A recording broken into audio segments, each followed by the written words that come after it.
Arrow functions, sometimes called lambda functions, are a more concise way to write the anonymous functions that are used very often in JavaScript and TypeScript. In this example, I've got a typical anonymous function. It's passed as a parameter to the filter function on an array. Even though the body of the function just contains one simple equality comparison, we still have to write an entire function, which includes the function keyword, opening and closing curly braces around the function body, and the return keyword. That's a lot of extra stuff to have to read and write for one simple line of code. Here's the same code using an arrow function. The arrow that gives these functions their name is shown here. It's an equal symbol followed by the greater than symbol. To the left of the arrow are the parameters for the function. In this case, that's just the same book parameter used above in the anonymous function. To the right of the arrow is the body of the function, which is the same equality comparison from above.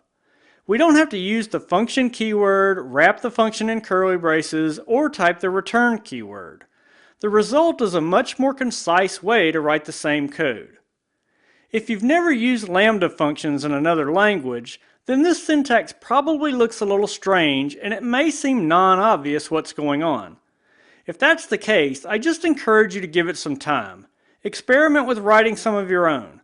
I think they'll quickly become very familiar. Just remember how to write the arrow and that everything to the left of the arrow is a parameter and everything to the right is the function body. I'll show some more examples in just a second. A side benefit of using arrow functions is how they handle the often confusing this variable. This is normally set when a function is called, which can make it very confusing and hard to remember what it actually refers to.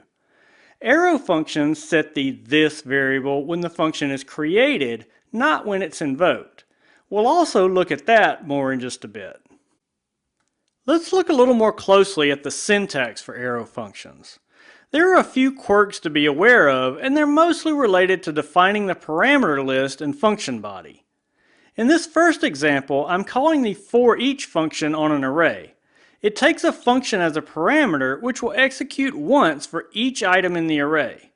If my arrow function will not accept any parameters, I must add an empty set of parentheses where the parameters would have appeared to the left of the arrow. In this next example, I'm calling the same forEach function, but I'm now passing a single parameter to the arrow function.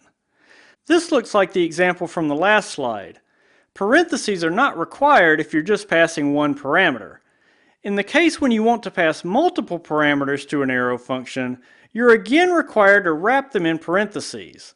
So the rule is, parentheses are required around parameters unless you only have one. You can still place them around a single parameter if you like, but it's not required.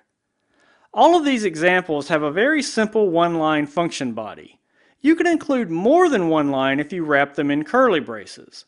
Here's an example that takes 3 parameters and has a body that would have several lines of code if I had more room on this slide. You can see that I wrap the body of the arrow function in curly braces just like you're probably used to with anonymous functions in JavaScript.